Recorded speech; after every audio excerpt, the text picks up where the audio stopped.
هاي أصحاب الدراما qaybta hore waxay noo mareysay in gang ayadiisa oo shil ku geeriyoonayso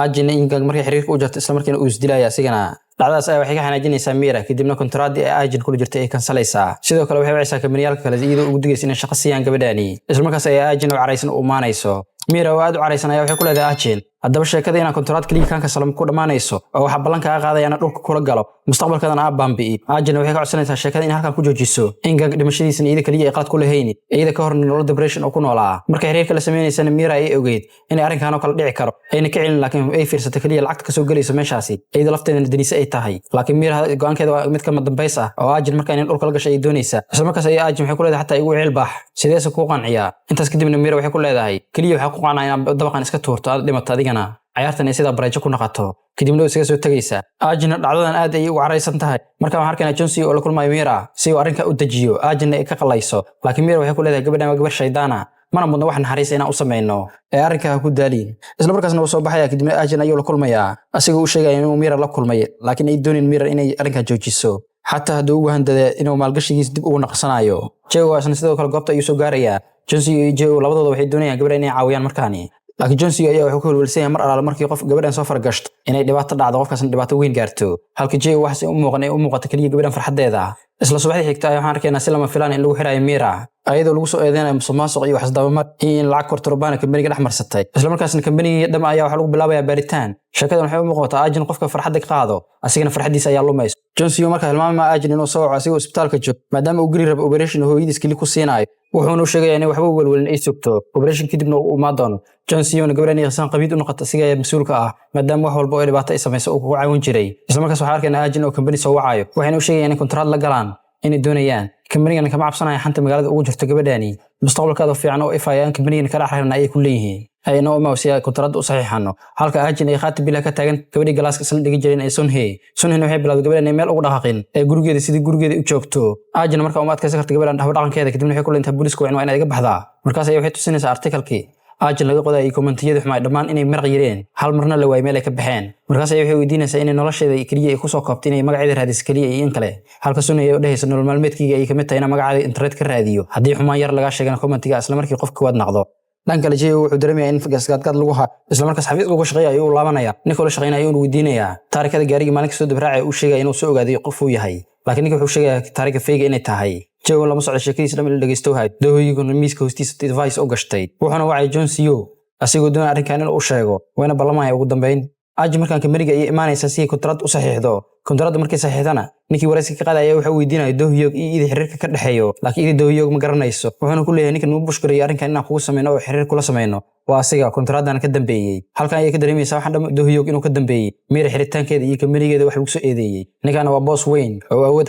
dhaaf haysto isla markaasna xaqiisa ay soo eedaysaa waxaan u maasay asigoo shirka ku jiro laakiin lama socdo waxay faraha la galayso doohiyog isla markii uu sheegayo inuu caawiyo maadaama muddo uu indhaha ku hay sida uu dagaalamaysan iyo isbadbaadisan oo aad uga helay taariikhdeeda ilaa yaraanteeda inuu ogahay uu sheegaya wayna la yaabaysaa isla markaasna waxay ku balamayn dib u kulmaan waan ku soo wacay ay ku leedahay dhacdadaas kadib waxa arkeena doohiyog caawihiisa uu maahay kadibna uu keenay faylkii kaasoo Mira gacanteeda ku jiray laakiin marka ayada la soo wareegeen wuxuuna ku leeyahay aajin wax ku saabsan ayaan ka tirtirayaa soo maaha doohiyogna wuxuu leeyahay ka tirtir laakiin problemka jira ay JO iyo Johnson iyo u sheegaya markaas ay ku leeyahay JO waana ka takhalusnaa maxay arrinkan ayuu qasi karaa marka waxaan arkaynaa Mira iyo gabadha gacan yaradeeda isla joogaan Mira ayaan sheegaysaa arrinkan dham aajin inay ka dambayso booliiskana cadeen badan ay gacmaha ku hayaan iyada kaliina ay kala furi karto qof weyn oo caawinayo oo awood xad dhaaf ah haysto isla markaas gabadha gacan yaradeeda waa soo baxaysaa waxaan la kulmaysaa aajin ayadoo markaan ka baryaysa inay badbaadiso Mira laakiin aajin ayaa ku leedahay Mira iyada ay daba socotay laakiin aniga ma daba socon waxayna ugu dhahday markii ugu dambeysay waa inay istoortay oo dabaq iska soo tuurtay isdishaa sababta hadda uu caawinayo maxay tahay kadibna gabadhan jilbaha iyo dhulka dhiganaysa iyadoo baryayso laakiin warkeeda dhageysanaysa way ka tagaysaa waxayna u sheegay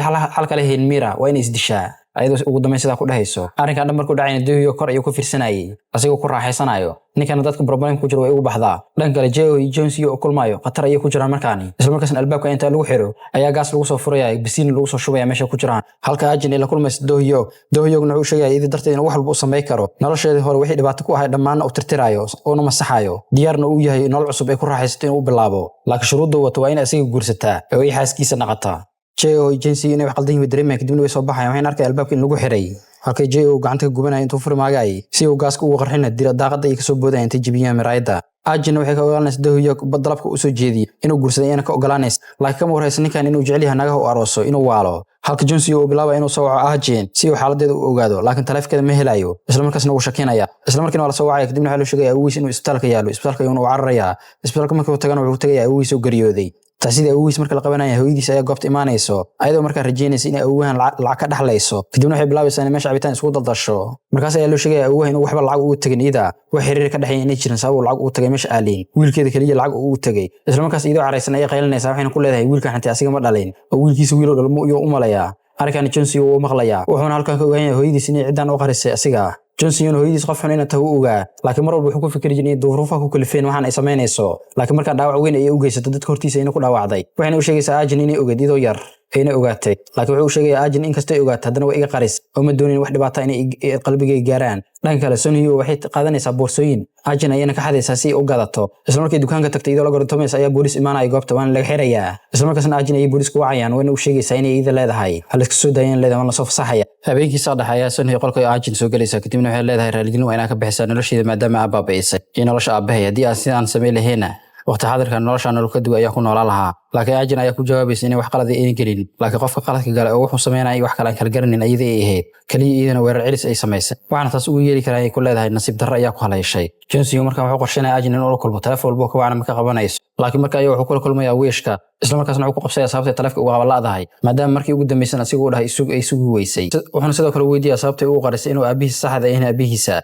laakiin waxay u jawaabaysaa sababtan kaga qariyo waa sidaan oo murugo ay isku abuur lahayd nolosha fiicneed oo qurxooneed ku nooleedna waa ka soo bixi lahayd sida daradeed anigu adiga kugu danaynaya ayaan ka qariyay ay ku leedahay Ajin iyo Jones iyo waqti xaadirkan waxa uu balay xiriirkooda in laba gees kala marayo ay halkan ku kala leexanayaan maadaama Ajin ay guursatay nin hantiila xafladda weyn ee arooskeeda loo qabanqaabiyay TV-da dhama ayaa laga soo deynaya marka waxaan arkaynaa Jay oo TV ka fiirsana isla markaas ayaan ninka booskiisa wuxuu ku leeyahay gabadhan iska helmaa oo waqti xaadirkan isku level ma hidi nin taajir ayna guursatay ayuu ku leeyahay halka Jones iyo Lena oo la kulmaayo garoonkan oo kula kulmaayo maadaama ay iska baxayso ayadoo macsalaamayso waxayna u sheegaysaa Ajin inuu ka fogaado nolol fiican oo degan oo iska noolaad maadaama gabadhaas ay dab tahay damin la iska ilaaliyo Ajin marka waxaan arkaynaa iyadoo amaanas guriga weyn ee qasriga ah oo ninkeeda lahaa sida guriga u dhaxweeleyso ugu dambeyn waxay tagaysaa qol oo xiraan kadibna gabadhii madaxa shaqaalaha ayaa ka diidaysa qolka inay gasho una sheegaysa ninkeeda naagtii hore oo qaba xatay migi inay geli jireen haddii doonaysa inay gasho ninkeeda ay waraysato habeenkii Ajin iyo saaxiibkeed markay wada cashaynayaan ay weydiinaysaa inay qolkaas rabto inay gasho sababtana markuu weydiiyana waxay ku leedahay waxaan doonayaa meel jawi degan ah oo aan tababar ku sii qaato jilliinkayga ah markaas uu ku leeyahay iska dhaaf aniga ayaan kula jilaayo kadibna wuxuu bilaabay inuu sheekeeyo naagtiisa hore wuxuuna ku leeyahay saaxiibtii hore wax walba ayaan siiyay laakiin in kastoo saas sameeyay kuma qanacsaneen oo aniga ayay mar walba eed dusha iga saari jirtay sida daradeed waa u adkaysan waan iska furay ugu dambeynna waxaan u diray isbitaalka waalida soo hadiyad fiican maan siinin ayuu ku leeyahay Ajin markaa indha ayaa ka soo haray oo waxay la kulantay qof iyada ka baahalsan waa inay yaaban tahay ugu dambeyn Ajin waxay noqonaysaa aktarada ugu fiican waxay noqonaysaa xidigad wariyaalka badankood waxay bilaabeen inay daba raacaan sharafteeda hore iyo magaceeda hore waa soo naqsatay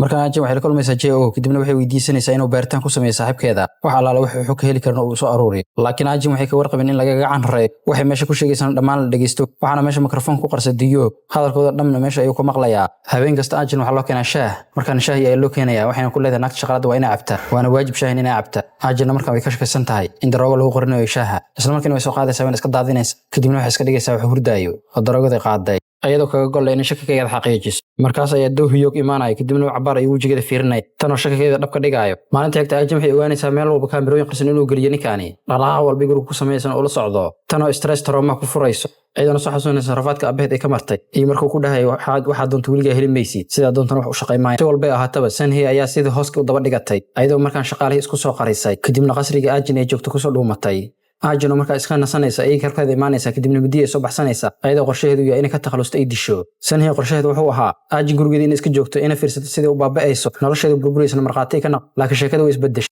oo Ajin hanti iyo magac ay u sii saaciday Sanhee arrinka way adkaysan waysa waxayna doonaysaa markaa inay ka takhalusto laakiin Ajin way iska celinaysaa ugu dambeynna midii iyada wata ay wajiga u qalaysaa Dohyuk oo meesha soo gaarana wuu fiirsanayaa sida wax u dhacayaan Sanhee markaa khasaare kale ay kala kulay oo wax garaafay isdhays laakiin iyada la garaafay haddaba su'aasha meesha taala waxay tahay Ajin ma ka baxsan doontaa shabaqa Dohyuk marka baxsan doontaa ninkan waalan shaqadoon halkay ku dambeyn doonto haddaba halkaan nala soo gaarto fadlan muuqaalka like inoo saar haddii nagu socobto nagu soo biir subscribe noo saar gambalelkana furo waan inoo mar kale iyo qaybta ugu dambaysa nabadeey